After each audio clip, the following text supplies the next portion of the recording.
Hello and welcome once again, Baakaretse inclusionists. You are Moakaretse one. Moakaretse. When you are many, you are Baakaretse. So you are my friend. You are an inclusionist because I am training you to become one. I'm not here to waste time or to while away time.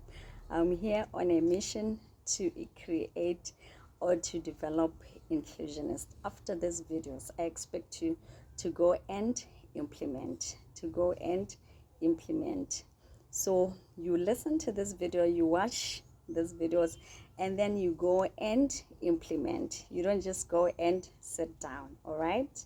So you are Moakaretse or Baakaretse. So you are my student in this class, and I thank you very much for stopping by. My name is Shelly N. In full is Shelly Nkepe. I am your inclusion specialist, the principal consultant at Taboshi Inclusive. We are a general inclusion company. We are based in Gaborone, Botswana. We help workplaces or businesses to become more inclusive. We help homes to develop inclusive solutions or solution and inclusive space, and we also help in terms of events, helping those events more inclusive. So this is what we do at Taboshi Inclusive in Gaborone, Botswana. So thank you for stopping by. Thank you for watching this video. Today we are going to discuss access arrangements. What are access arrangements? What are access arrangements for, and how do you get access arrangements? In the video that will follow, I will talk about examples, kind of outline different access arrangements for different special needs or for different setup. So what are access arrangements to begin with?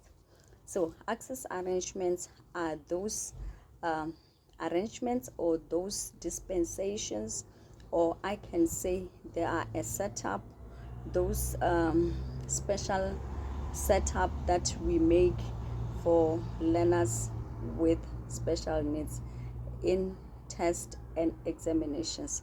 The purpose of this setup, the purpose of this special arrangement is so that to create a conducive environment for the learner with special needs to be able to express himself or herself optimally, and so that this particular learner can perform at his best just like any other students. So access arrangements more like remove the barriers so that that may have been created by the disability or the special need, so that this child can thrive, so that this child can perform at his optimal best, so that this child can perform as if there was no or minimal disability or special need. I want to pause and talk about disability and special need. Special need is encompassing. Disability is just one form of special need. So this is why I seem like confused or using these two interchangeably. Me, I prefer to use special needs because it's more encompassing. Because in inclusion, we don't deal with disability only. There are a lot of other people, like pregnant, those who might be pregnant at the time of exam. You also have to cater for those who might be sick out of like having emergency sickness or emergency situations like such as trauma. Some people might just have an accident just during the examination or lose their loved ones during examination. So all these people need to be catered for. So the access arrangements are done particularly for learners with special needs so that they can be able to thrive, so that they can be able to thrive as if there was no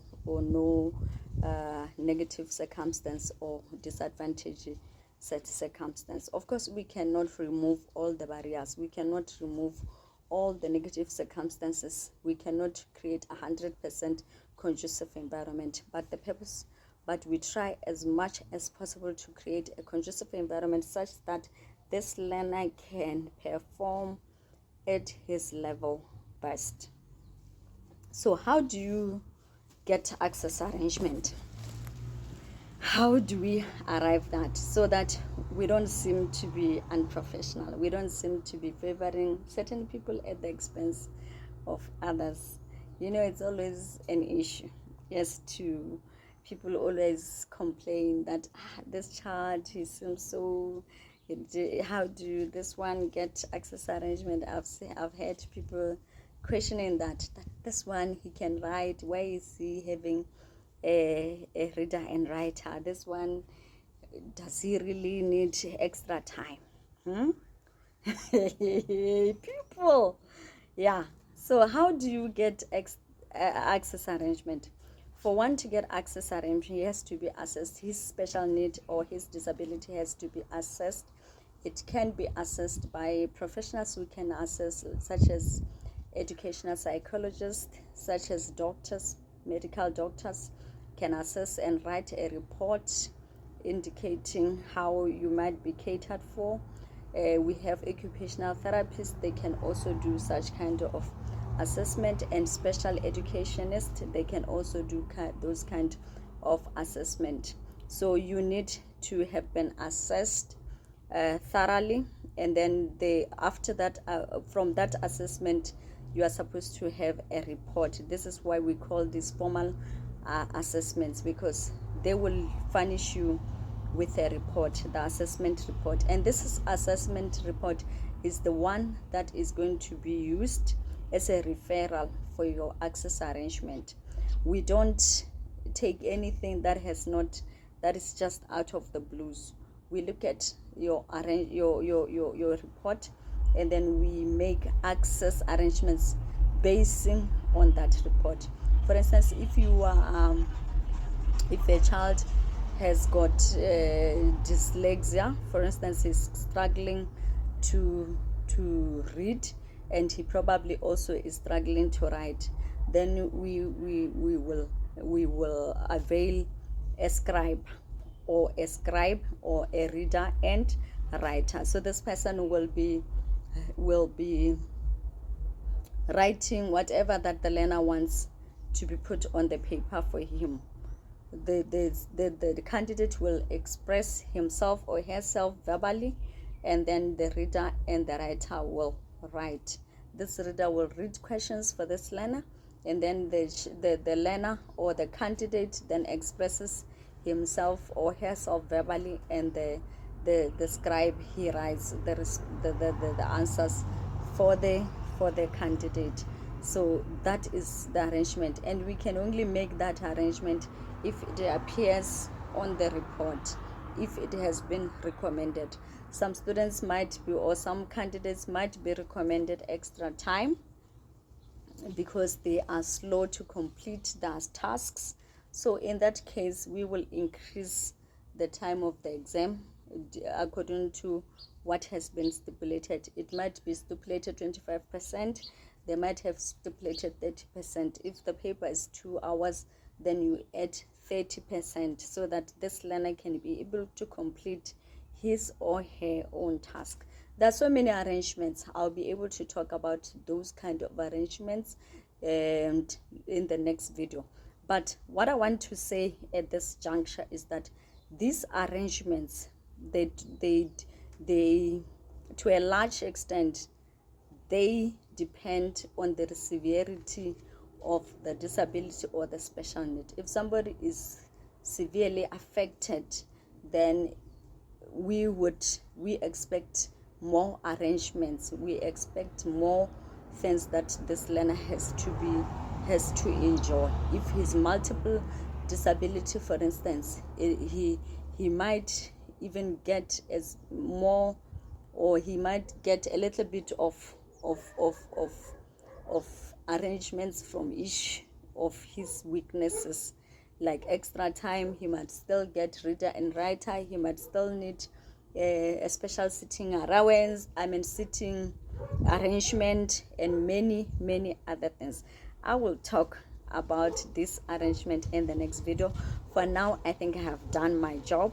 For now, I have shed the light. You now know what are access arrangement. You also know how we arrive at access arrangement, and then how one can benefit from access arrangement. I said you can benefit from access arrangement by going for formal assessment. You go for formal assessment, and then the formal assessor will give you a report, and then that report will outline your problem. It will also go on to outline the test that has been conducted to assess you, and then it will go into the conclusions and the recommendations.